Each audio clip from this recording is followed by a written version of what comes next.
Hello everyone, I'm Osman Safi, and in conjunction of 2020 International Day for Biological Diversity Day of 22nd May, I would like to share to you guys about biodiversity collapse and how it leads to zoonotic diseases.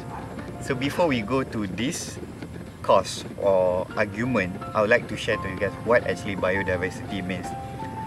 So as defined by United Nations Environmental Programme, biodiversity is a multitude of living things that make up life on Earth.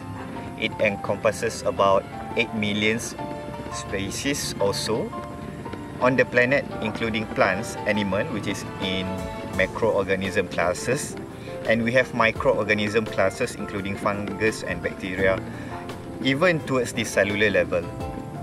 So the biodiversity is a study between those species and the ecosystem that houses them, including ocean, forest, land, mountain, and also desert. The nature is in crisis. We are losing species at a rate that 1,000 times higher than at any other time recorded by human history. I believe that despite of all our technological advances, we are completely dependent on healthy and vibrant ecosystem for our water, food, medicines, clothes, fuel, shelter and energy. So how is actually this biodiversity collapse leads to zoonotic diseases? First, we must understand what is zoonotic diseases. According to UNEP itself, zoonotic diseases, or the short form zoonoses, is diseases that can be passed from animals to humans. The emergence and re-emergence of zoonotic diseases are closely interlinked with the health of ecosystem and biological imbalance in the system. So, biodiversity collapse will lead to zoonotic diseases. What happens when we damage the structure of the biodiversity itself? We are actually inviting the zoonotic diseases into human community. So around 60% of all infectious diseases in human are zoonotic. That's the fact. So over the last few years, several emerging zoonotic diseases as they cause or threaten to major pandemics, including Ebola, the bird flu, the MERS, Middle East Respiratory Syndrome, even SARS, West Nile virus, Zika virus, and our latest new coronavirus disease in COVID-19. So all these diseases are related to animals. So we class this into zoonotic. The zoonotic diseases normally come from bacteria and viruses. They are actually existed in this place that are not supposed to be disturbed by human. So what we are doing in biodiversity collapse, so I'd like to share to you what are the drivers of these zoonotic diseases and biodiversity collapse. The 31%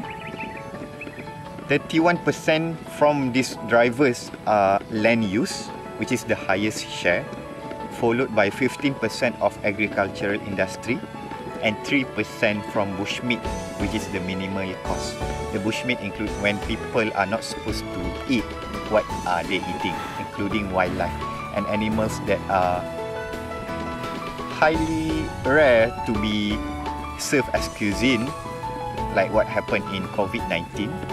So it will invite a trouble that are not supposed to be shared among humans.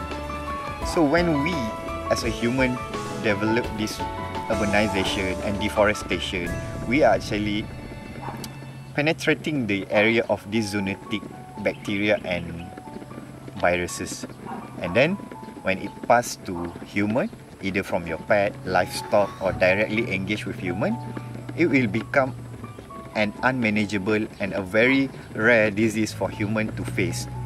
The idea of biodiversity collapse is about teaching human, the better we manage the nature, the better we manage human health. Because we take back the example on what happened even in Malaysia, as if we are not seeing what happened outside Malaysia. We have the Nipah virus. It actually came from unmanageable or poorly managed pig farming. We also have Japanese encephalitis, JE, if you could remember, or at least spare some time to study this. Also from mosquitoes. We have scabies, measles and polio from apes. We have tuberculosis from four-legged wildlife, and also avian influenza. So it is actually a study and teaching of human of how we should treat our biodiversity. It is important for human to live within this biodiversity curve, but at the same time, how we manage biodiversity is a very vital thing for human to keep continue on our life. It is very important for human to understand that if we take care of this environment, if we give the best to the mother nature, they are repaying back, they are rewarding us a very good environmental, a very good place to live on. So, happy International Day for Biological Diversity. It is the time for us to reflect on human behavior, and it's the best time for us to take the best care of our environment and protect our biodiversity. We can't afford to lose more species because we can't afford to lose more human life for our carelessness.